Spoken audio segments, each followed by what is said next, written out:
Inside Story Uganda, real source of political updates.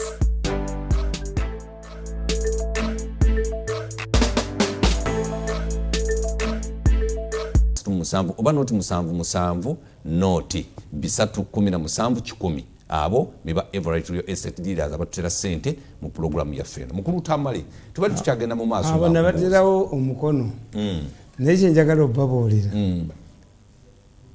nagenda okugulawo police station bampita nga gwe mugenyi omukulu yali ezimbiddwa baba Joma yaabo yes eri mu Joma Estate yali oba mukono eyo ne mbagamba nti mukambabuulire waliwo ebintu byemutalabirawo naye ng'ate bikuyamba temwali badde na fitina ezo kati ono yali ayagala okunfuula ekitoli kye onyirimu emisango gye nakatakatereka emisango. They didn't know how useful I was to them. Yali alowooza mbajja kunniwamu nange bankanyuke ku disitulikiti ekitoli bakikomye waddemu akiniimu ekyo wakigaanirawo olubereberye sisobola yali ajja kudda nniimu kyali tekisoboka katubagane buli omu tubagane nti yamasidesawonere ompaabire oyo mirundi byamuleka ku nsi kazunzolu tulipolikudamuze nkazi gyekombo ejonnamuse sikutumirange ntamagwamanyo nenga kujjamu mbeta wakuzanya yokoze wangu tubadde tukyali ku program yaffe eyayigamba abantu bange waliwo ebintu byotalabirawo ningamba nti mmwe poliisi eno esinga kuyamba babbi yes era beyamba why baali kukubya emigo okutuusa emukono kati bakwanguyira tebakuganya kukumala tebakukuba. That's why I said nti how could this man who was trading in Nantaba after being found and handcuffed was shot from a police inongo nanyini kulimba we want Nantaba. How? Nantaba was trailed and Nantaba went to Kayunga because she wanted her bodyguard to shoot. The bodyguard was an expert. I cannot shoot because I don't know the power these people who are trading us they have. Let us go to a nearby police town station and see. Era bwe tukola when bw'oba yinaluga bw'olaba ku police station oba ku seero nosooka oyimirira yange gigoberere nkulaga omwozi tunoonya bakutta baatubula dda tunoonya n'embwa eziyita ewaffe ng'ogoberera motoka yange nga nze nkulaba nkogoberera abo be bandistraining this bodyguard is restraining me. wali ojja kutta omuntu amanja lwaki angoberera suladde mwatogoberere mubambule kati Nantaba kakati emmotoka Nantaba bw'atuuka e Kayunga they dispatched the police. Normally Nantaba baali kutta omuntu baali mugasemu abamufaanana ngaaba ne babatwala ku parade. New Vision, all the newspapers were awash. Minister survives assassination. Bonna nobumaniti obugwagwagwa obusirusiru obulinda command. Minister trailed omanyi kye baali baagala zino security wound cameras zigende mu byalo. Ayineti Kayigula ewuwe Kasaga trembling shaky can Muzee do it to me? Them guys don't Muzee vuba nibagala kamera olunamala zigula nanyini nsina zigula bajja kukuta kyojja kukola era ekituli kyabwe bakikomyeko baddemu bakiniimu nawulidde nti mulisaffe ejja nti olese omuntu omumpandiseko wagula muwadde miliyoni 7 nzonkanyuka ku 1.7 oyo mirundi yamuzaalako singa abadde n'abuulira gwe nakubulya kye bamukoze muzadde kyagandamu nkole naabo ati kyekubuulira Kayigula namugamba nti olowooza balina kye bakwagala nanyini nsi kwesana okwata sente za kamera waliwo n'omusajja yali mu traffic ne baleeta gundi era street right kasiima namugamba gwe bakumaze twenyiga gwe wali esi street right oba musisi obujozi bwe bagino gweyina kubeera ku musaala Kasiima yazitegeerako ye bamukuba bukubirira agenda bulimbwa oli kitoli nawe olina abaana n'omukazi n'abaana nawe ewammwe eriyo sente Kasiima kye kyamugobesa yes But it's not tribalism. It's a kirik. Akanonya sente. Mafias. It's a kirik. Fwe bakubira utoda ne bajijjawo. Omusajja yali asinze yali asigadde mu nga tusinze emmotoka. Yali musajja nga mukodumi wa Kayihura. Yena basinza mu emmotoka. Kyali ky'Abaganda. Bana bakera kuba uyo wakabi nnyo ngala tannamujjula ensi eno tegenda kutereera ani yali si yakuba witoda Lukwago sikavenja baleeta ekiganda ne bakiteekawo tukyasa omutwe nemvuga mbiri kyo temukitta abatukubye balala bali bajja kyasa ekyo bali bajja kyasa omutwe bamutwe bagwazi mwanga kivumbi yekirita propose tetujja kubeera mu Kampala nga butoda tetugijjewo ya Museveni.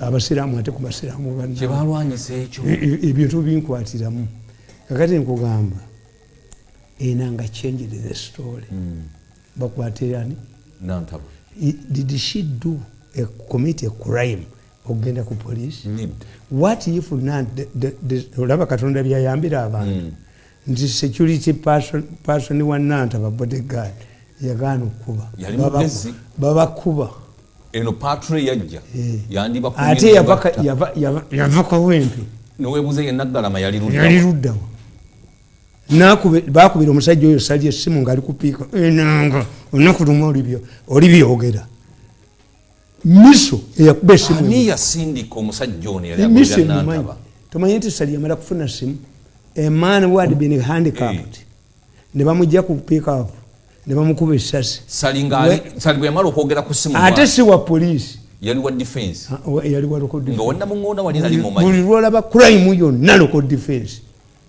kasolaba neyataani neyatona omusajja president yagenda n'alagira Kayanja ateekawo Wembule semwezi bagamba nti kasolaba local defense fe abamanyi kulu tutegeera ani akikoze local defense yefuna directives okuva waggulu ate bagwawa wali ku defense batteke ne muntu nenjimujjako neryosinzira nebigundi byebigambo kasooka labanga kasinzira we kati kakubetteke ne muntu kikajjeko ate kali kagala kunkuba amasasi wase senyonga ndawuza nange yali anguliridde kigere kinnuma ova kufukaawo nenkalinana tikamanyi nange ndi komando kasi ndiko bugundi bwa buno bugambuzi nenkakubatteke mu bubuto yali tayagala ofuyize nkali kekwasa munni bwako nadduka nenjikwata ate nagenda naye mu studio nenkola programu ya sawa 2 nejijjamu amasasi nenjibaddisa follow me imene abantu ngatibe mukulu Tamale go wenna bwoba ofuyisiza oboziza musango ekigere kyali kinnuma tesa senyonga yali anguliridde Senyonga yayinaki yali akolagana ne bakalolo okulutu ng'ebintu byagaba abijjawa bagobeko programu yange bakalolo okulutu kwe kuvaayo ate zitambula na mutwe gwa nakagende wakalisa mu kampabira ne buwandika Mirundi faces a series of cases gwe nkukuba butambi gwosula wona nkukuba butambi nga bafudde ne mu cabinet n'otuuza badokita abasokola bakatambi kwe kalenzi kuva bayinza okutambula ku street mu Kampala yadde ewamu yennyini waliwo ensonga enkulu gye njagala kakati okitegedde nti policemen risk their lives to protect the criminals how could this man who was already handicapped be killed at a police vehicle enanga one day once enanga never defend and defendable things enanga Nantaba is wanted for what? For reporting to the police. Taina musango yazi. Yali akoze enanga ye kaka yadduka. Kaka bali bamuvumba gidde. Do you know that kaka sent ranga me tonight? Nangandi why? Abasajja banzinzeeko. Abasajja banzinzeeko. Nina files zinababuulizaako nenzitereka. Bazze kuzikima. Lwaki teyazuwaayo? Ate nafuna speed boat bamanyi gye ziri. Failo baziwaggwe. What was the purpose of calling him? Kujja kudde kaka in danger. Kuddukayo kaka naye n'omukwano gwe naye kaka ti wanted to arrest me ng'ataakulanga ki munze nkuba ebintu ebiraga security nti tekola naye ni danger kumuliriiringi era namuwonya kati sabategeera nti fayiro tebakyazina tebamuta walaba bamufolowing bano abasajja kasosula akasero k'ennyama nagamba sebuufu tebagenda kusiba sebuufu poloti giveemu era olwamuvaamu the shameless bazimbawo ekizimbe ekyamaanyi nnyo eyali mu kkomera abaana bamu naye ensi mugitegekedde kimu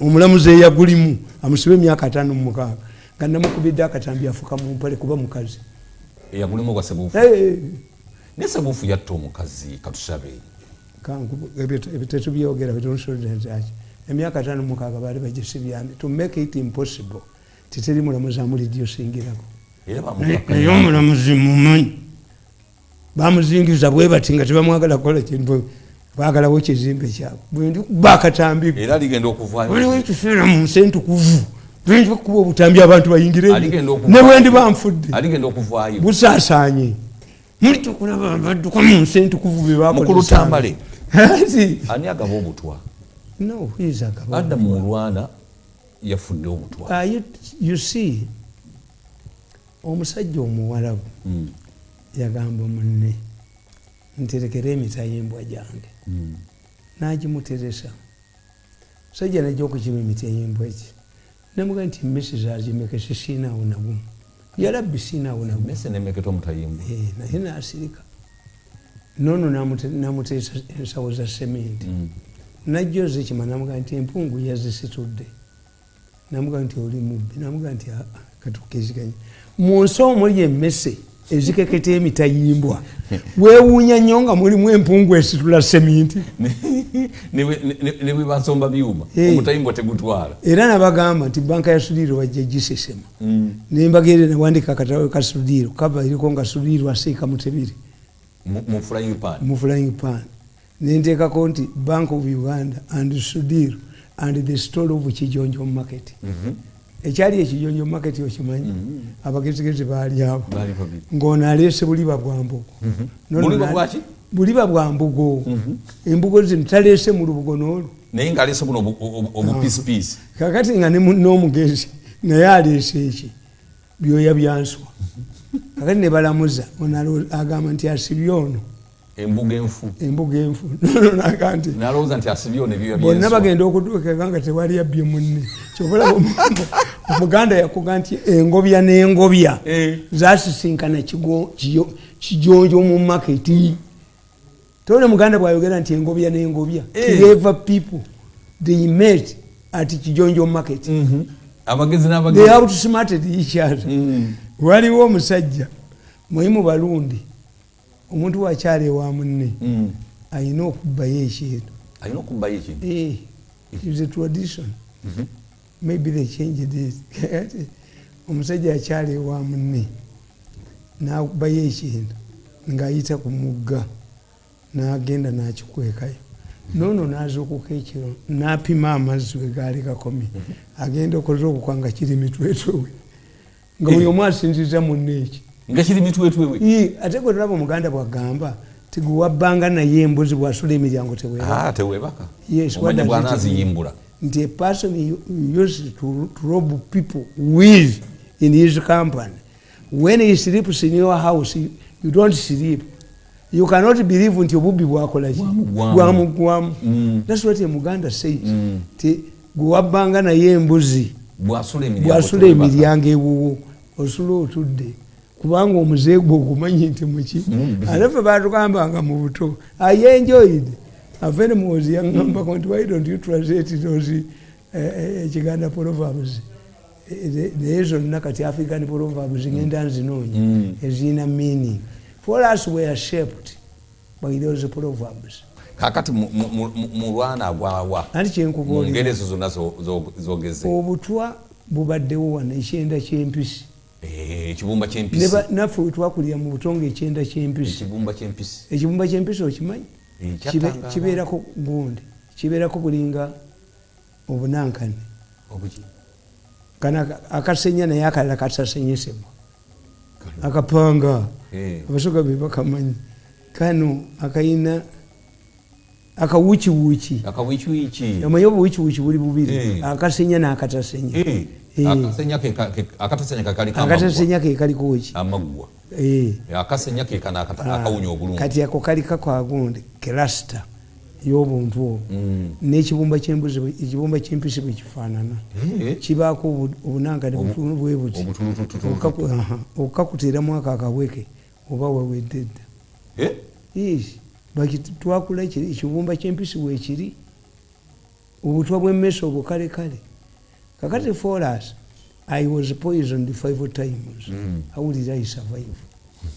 Nagenda okugenda mu State House mu department ya PPU nga mwakafaamu abantu basatu mysterious nga bafa butwa waliwo ngabirano bamasasi ku Namirembe Road ng'akola mu PPU waliwo mulindwa bamuteeka mu mosquito net mu bulagumu n'afa waliwo gundi vuga bamwita Kisuule balira tubuzibanga nti bagerite kuttirayo nga Kisuule nti Kisuule yali ku mukolo n'akola pusinga n'agwa kudde nga bagavula manyire ndi musajja mugezi okengera wala kasolabe oli akubala nti oli wakumeka golooza akusimuulirako akuwadde kitiibwa babumansa ku sowaani olowooza akusimuulira kasowaani okasange nga kali a country, a society is like a national park.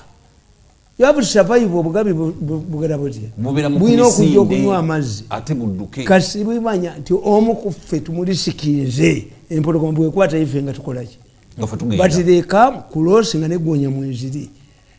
You must, oyina okubeera nti you are endangered. Okumanya nti sawa yonna ndi mukabya abaga. Buli lunaku nywa tampeko y'ekisiriiza. Okusobola okulenjula etengo obunanka. Ate kiba kyakalittunsa omukalu. N'omwasa esinga nga kaawa. Tobacco kyako neutralizes poison. Every day. Obitumya butumya. I drink a tampeko of chako. Somebody asked me, do you smoke the weed? Cause why? But your lips are black. Yes. Yize n'okufuuwa ku mmindi. Bobo jagadde. Why? Lwaki abalunzi b'ente bafuuwa emmindi? It's care with snakes. Even tobacco neutralizes snake bites. Omuka gwa tobacco gwongera okukakkanya obutwa mu mubiri. Emusota nga gukuboze. Tobacco kasito munyute. Vomiting obutwa bw'omusota bwonna. You look what how the Africans conducted themselves. Ti Abafrika basulanga n'ebisolo mu nnyumba. Yiso. Ente esula bweru bwefuuwa omumanya ki? Nti wali omuntu. Era omuganda akugamba nti ente efuuwa n'olowooza nti efuuwa mu kyoto kyo. No. Ente eyina kalakita. Ente ekutegeera. Zizange zifuuwa ng'omugagga ayingiddemu. Waliwo eziri awo ewazzana. N'eziri ku faamu. Zino zifuuwa. Saakunyumiza nti akasajja kajjewa nga akabuganda land board. Nti kazze okukimaki. Busuulu. Kansanga mu kiwale kyange ekimpi. Nga nzifuuyire emmindi yange. Ziwoomerwa. Ziwoomerwa akakka ziwoomerwa. Gwe mulaalo gwe. Musajja wa Kabaka owamu n'amulaba. Ndiko ekikofiira kyange. Nenkatunuulira bwe nti nekagenda mu nnyumba. Ne bakaga nti yoyo gw'olesaawo. Kaagwa ebigo ku geeti emirundi 8. Paka lwe nakagulira ate ne kaddamu ne kagwa. Ng'ategedde nti yeggwe. Ampita mulaalo. Ente is almost a human being. Zinawazo mwe ziri nazo teziryamu. Ente zezizula omuntu eyafudde. Omuddo waawo tezigulya. Ente ffe Abaganda batuga nti omulundira wala. Abikibwa nte. Ente zigaana okugenda ku ttale. Omanya Abaganda we are cattle keepers. Abanafu tewali musajja mugagga yafa mu myaka gya 5. Atayina mukazi muyima, atayina nte. Abantu bonna bayina ente. Yes. Buli family ng'ebeera n'ente. Ompita mugagga nina biraalo bya nte. Ezakalimpaka ziggwerawa musaazi ez'Ekiganda proverb. Ng'azisinga. Owegganedde ne bamulabira ku buyana bw'amaliba. Obuyana bufa nnyo. These Ekiganda proverbs. Buli babwe buti ng'enkaaga egulende. Muganda predicted that at a particular time a cow, a single cow, will be bought at a cost of 60 shillings. Mbiseera ebizaaliza ssente. Anti kinkubuulira yategeera nti wealth eri mu nte. Kaakati mu Rwanda ati society is studying nti we are endangered olina okutegeera.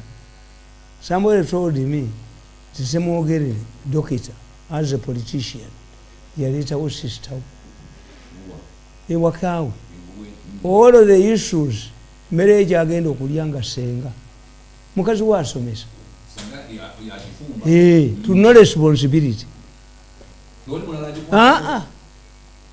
responsibility abantu bonna bo batunulira balina ebintu bye bakola n'obiyita ebyekikopi. Yes, kati nze nagenda ng'omu State House nenjira entebe yange nenjikola bwenti nenjireka ku table yange. When to determine that my table has been tampered with, naturally oli agizaayo nemanya bano muno bakutemu. Era aba intelligence batugamba when you enter a room get a piece of paper ekino kisanze otya. Somebody will take it to office yo kikuttemu ebisumuluzo yize egonde garanti tebayina masaki bana alemu tebagenda oketa office ya UPC ekiro kalina eyo waggulu omusajja agendedde ku mugwa ne gumuyuza n'agwa wansi n'afiirawo yali muganda ne amanye Museveni yali wa security akira ku mugwa bwe guti ne gumusala wannaata was a relative of amanya Museveni. Mu badipiro basanganga ki nga baleseemu abasirikale baleseemu nesigala gwe bagenze banywa. These are idiots. Olina okutegeera kakati ensi tugitambuliramu mu kukola ki nti nkubuulidde gundi wamuwulirako lutumusoke lutumukasa kansoke nkuwumuze tugenda kukomera waawo. Omulungi omulabi wa Baba TV tukyali mu programu yaffe The Big Story. Ndine mukadde waffe Tamale Mirundi ngenda kusooka nkuwumuzeemu tukomewo tova.